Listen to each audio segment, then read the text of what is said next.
नमस्कार, ask news में आपका स्वागत है। मित्रों, आप लोगों से हाथ जोड़कर अनुरोध है कि वीडियो को पूरा देखें। आपके लिए बहुत मेहनत से हम वीडियो को चुन चुन कर लाते रहते हैं, फिर भी बहुत सारे भाई ऐसे हैं जो लाइक और सब्सक्राइब नहीं करते हैं। खैर छोड़िए, बढ़ते हैं खबरों की तरफ। अगर बात करें पहली बड़ी खबर की, तो जब इस पाकिस्तानी न्यूज रिपोर्टर ने पूछा कि आपको मोदी जी कैसे लगते हैं, तो इस महिला का जवाब क्या रहा, आप खुद सुनिए। 30 करोड़ इंडियंस के दिल जीत लिए हैं। बात है, पहले भी उनका जो इंडिया के साथ रिलेशन है वो बहुत ज्यादा स्ट्रॉन्ग था, लेकिन अब मजीद ज्यादा बेहतर होता जा रहा है। अब मैं जो सबसे सेल्फीज पे हाँ, डिस्कशन हम जरूर करेंगे। मैं नेक्स्ट सवाल ये पूछूंगी कि जॉर्जिया मेलोनी हम देखते हैं कि इंडिया में आती हैं तो मोदी साहब के साथ सेल्फीज, मोदी साहब जो है इटली में जाते हैं तब भी उनके साथ सेल्फी। क्योंकि उन्हें पता है कि जिस लीडर की पावर बहुत ज्यादा होती है ना, जिन्हें लोग पसंद करते हैं, तो उनके साथ सेल्फी तो बनती है। देखो उन्होंने जहाँ जहाँ पे वो सेल्फी अपलोड की है, कितने अच्छे कमेंट्स वायरल हो गया। मैंने खुद देखी और मोदी जी कितने हंस रहे हैं, वो भी कितनी हंस रही है। बड़ा स्ट्रॉन्ग बॉन्ड दिख रहा है। इंडिया भी एक बहुत स्ट्रॉन्ग कंट्री है और इटली भी एक बहुत ज्यादा स्ट्रॉन्ग कंट्री है, और वो दोनों चाहते हैं कि हम एक दूसरे के साथ अपने रिलेशन को बहुत ज्यादा स्ट्रॉन्ग करें, और वो यही करने की कोशिश कर रही है। एक चीज और भी मैं दोस्तों के साथ शेयर करूं कि जो पोप फ्रांसिस हैं, जो कि कैथोलिक चर्च के मैं कहूँगी बड़े माने जाते हैं, उन्होंने भी मोदी साहब को गले लगाया। ये भी बड़ा वायरल हो रहा है। बाकी सबके साथ हाथ मिलाया, मोदी जी को गले लगा लिया। क्योंकि उन्हें पता है कि जो जितना ज्यादा मक्खन लगाएगा उतना ज्यादा वो आगे निकल जाएगा। तो मतलब मक्खन किस सेंस में? मतलब कि जो जितना ज्यादा मोदी जी के करीब आने की कोशिश करेगा, कुछ गले मिल रहे हैं, कुछ हाथ मिला रहे हैं, हर इंसान एक दूसरे से बढ़ के आगे जा रहा है कि मोदी जी की नजर में मैं आ जाऊं, मैं आ जाऊं, अच्छा। कि मैंने गले मिला था, मैंने हाथ मिलाया था, वायरल भी हो रहे हैं हो जाऊं और हमारी कंट्री का नेम आए कि इस कंट्री के प्रेसिडेंट थे या प्राइम मिनिस्टर थे। अब जो सबसे दो अहम चीज़ें मैं यहाँ पर डिस्कस करना चाहती हूँ, पहली ये है कि जिस तरह आपको पता है कि इंडिया जब मोदी जी आए थे, ठीक है, जो उन्होंने पहले अपने 2 टर्नओवर में अपने इंडियंस के साथ जो जो बातें की थी, उनको क्या। दोस्तों, दूसरी बड़ी खबर है, मनोज तिवारी ने सीधे सीधे राहुल गांधी पर निशाना साधा और सबके सामने उनको देशद्रोही बोल दिया। आप इस बारे में क्या ख्याल रखते हैं, जरूर बताइए। तो आपने उस बिहार के जंगल राज को ट्रांसफॉर्म किया है और आपको भरोसा है कि जनता एक बार फिर से विश्वास जताएगी। मनोज जी, अब क्योंकि आप फिल्म इंडस्ट्री से ताल्लुक रखते हैं, तो थोड़ा फिल्मी अंदाज में अब अपने इंटरव्यू को अब थोड़ा रैप अप हम लोग करना चाहते हैं। वैसे मैं बहुत हंसी मुस्कुराते हुए नहीं, हंसी मुस्कुराते हुए हम चाह रहे हैं कि अब जरा हमने एक तैयार किया है एक राउंड आपके लिए कि हम नेता का नाम लेंगे। अच्छा। और आप या तो कोई गीत गाना या फिर कोई डायलॉग, नहीं 2 लाइन है, मतलब ऐसे नहीं कि आपको गाना गाने के लिए कहेंगे हम ये कह रहे हैं कि आप उसको कोई डायलॉग या कोई फिल्म या कोई गाना उसको डेडिकेट करें, या आपको जो मुफीद लगता है उसके लिए। ये बड़ा मुश्किल काम होता है। अच्छा चलिए कोशिश करिए। राहुल गांधी, वो तो मैं आपसे, कई लोगों को बुरा लगेगा, बट वो राहुल गांधी देशद्रोही है। देशद्रोही, ठीक है। उनके मन में भारत के प्रति प्रेम नहीं है। अगली खबर निकल के आ रही है अनिरुद्धाचार्य के धाम को लेकर। कुछ दिन पहले अनिरुद्धाचार्य एक पब्लिक डिबेट में गए थे, वहीं पर एक महिला रिपोर्टर ने उनको गाली दे दिया था।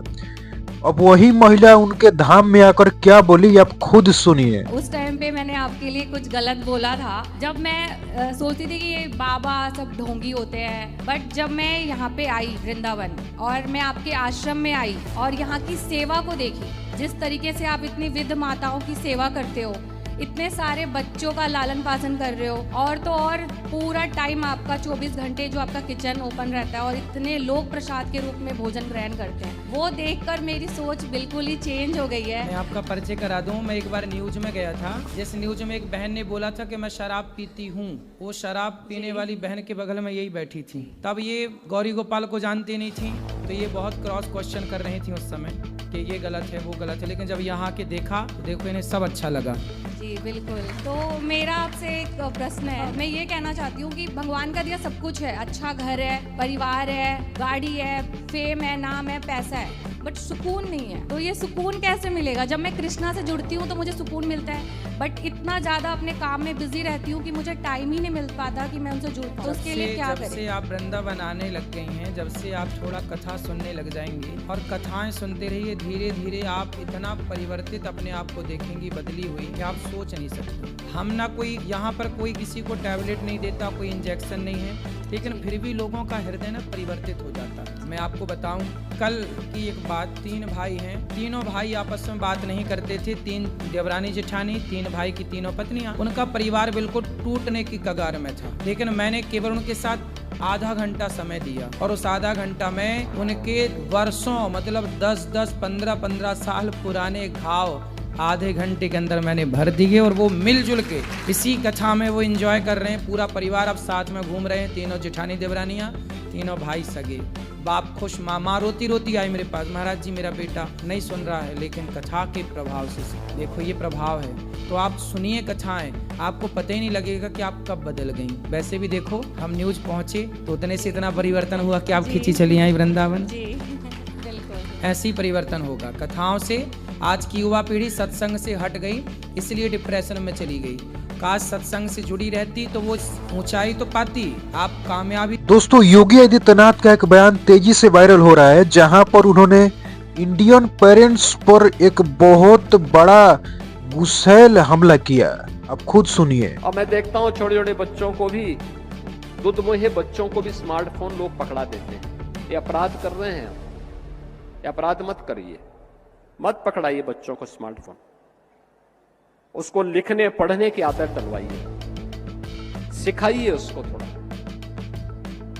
स्मार्टफोन पकड़ लेगा तो फिर उसके बाद वो जिद्दी हो जाएगा, डिप्रेशन का शिकार हो जाएगा, एक समय आप धोखे में स्वयं हो जाएंगे। उससे बचिए। दूसरा, स्मार्टफोन बंद करके रखिए। जब आप कहीं यात्रा में जा रहे हैं, बाइक चला रहे हैं या 4 व्हीलर चला रहे हैं, अपना स्मार्टफोन बंद करके रख दीजिए, साइलेंट मोड में रखिए। सड़क दुर्घटनाएं भी हमारे लिए एक चैलेंज है।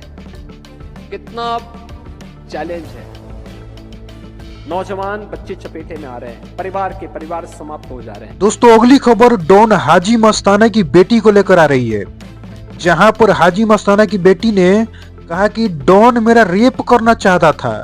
कितनी शर्मनाक बात है ये, आप खुद सुनिए। मुझे पता नहीं था, मुझे रेप करने की कोशिश की थी और फिर उसके बाद उसने ये कहा था मेरी मम्मी से कि ऑलरेडी वी हैड रिलेशनशिप, और जो मुझे समझ में नहीं आया क्योंकि बच्ची थी मैं, बस 24, तो झूठ बोला गया। और अगर रिलेशनशिप था भी तो आप मेरा निकाहनामा पे नाम सही, एज सही लिखते, 12 साल, आप 19 साल लिखी गई। अगली खबर, अनंत सिंह का बयान तेजी से वायरल हो रहा है। जब एक पत्रकार ने पूछा कि आपको मंत्री बनना चाहिए, आप इस बारे में क्या सोचते हैं, तो उन्होंने क्या जवाब दिया, आप खुद सुनिए। आपके प्रशंसक कह रहे हैं कि अनंत सिंह को सीएम बना दिया जाए। सीएम बना दिया जाए, आपके लोग कह रहे हैं। कुछ बना दिया जाए, मुख्यमंत्री ना। हमको जनता जितना देता है मजदूरी उतने में हम रहना चाहते हैं, हम दूसरे मजदूरी लेवल नहीं चाहते हैं ना। अगली खबर है अब पाकिस्तान और चाइना की खैर नहीं। आपको बता दें कि अहमदाबाद की अजिस्टा इंडस्ट्रीज ने अपने AFR सैटेलाइट से ऑर्बिट में मौजूद चीजों की तस्वीर लेने की स्वदेशी क्षमता का प्रदर्शन कर दिया है। यह किसी भारतीय निजी कंपनी द्वारा पहली बार किया गया है, जिसने इंटरनेशनल स्पेस स्टेशन की तस्वीरें सफलतापूर्वक खींची हैं। यह उपलब्धि भारत की अंतरिक्ष स्थिति जागरूकता को मजबूत करती है। अगली खबर है, भारत फ्रांस से 114 फाइटर जेट खरीद रही है। आपको बता दें कि फ्रांसीसी राष्ट्रपति मैक्रो की यात्रा से पहले रक्षा मंत्रालय भारतीय वायुसेना के लिए 3.25 लाख करोड़ रुपए के 114 राफेल लड़ाकू विमानों की खरीद पर खर्चा करेगा। यह प्रस्ताव इंडियन एयरफोर्स की परिचालन आवश्यकताओं को पूरा करने और 42 स्वीकृत स्वैगडानों की कमी को दूर करने के लिए किया गया है। लगभग 80% विमान भारत में निर्मित होंगे, जिससे देश की रक्षा क्षमताएं मजबूत होंगी। अगली खबर बेंगलुरु के एक बॉडी बिल्डर को लेकर आ रही है। आपको बता दें कि बेंगलुरु में 26 वर्षीय बॉडी बिल्डर किरण ने कथित तौर पर आत्महत्या कर ली है। बताया जा रहा है कि गर्लफ्रेंड की शादी कहीं और तय हो जाने की खबर सुनकर वो बहुत परेशान था। 3 साल के रिश्ते के बाद जब गर्लफ्रेंड ने उसे अपनी सगाई के बारे में बताया तो किरण ने अपने घर में फांसी ही लगा ली। अगली खबर गुजरात से आ रही है, जहां पर नकली दूध फैक्ट्री का भंडाफोड़ हुआ है। आपको बता दें कि गुजरात के साबरकंठा में एक नकली दूध फैक्ट्री का भंडाफोड़ हुआ है, जो डिटर्जेंट और यूरिया जैसे केमिकल का इस्तेमाल कर रही थी। यह फैक्ट्री 5 साल से चल रही थी और प्रतिदिन 1700 से 1800 लीटर मिलावटी दूध बनाती थी। अधिकारियों ने 71 लाख रुपए का सामान जब्त किया है। अगली खबर केरल के एक मसाज सेंटर से आ रही है। आपको बता दें कि केरल के तिरुवल्ला में एक मसाज सेंटर के कर्मचारी के साथ हुए गैंग रेप की पीड़िता ने चौंकाने वाले खुलासे किए हैं। उसने बताया कि 10 लोगों के समूह ने रंगदारी मांगी और चाकू की नोक पर 35 मिनट तक बेरहमी से दुष्कर्म किया। पुलिस ने मुख्य आरोपी सुबिन अलेक्जेंडर चौके सहित 3 को गिरफ्तार किया है, जबकि 4 फरार हैं।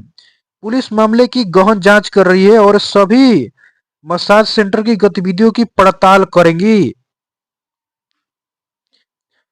तो दोस्तों, ये थी आज की सबसे महत्वपूर्ण खबरें जिसको जानना आपके लिए बेहद जरूरी था और आपने जान भी लिया। तो चलिए मिलते हैं कुछ नई वीडियो में नई जानकारियों के साथ। तब तक के लिए धन्यवाद। जय हिंद।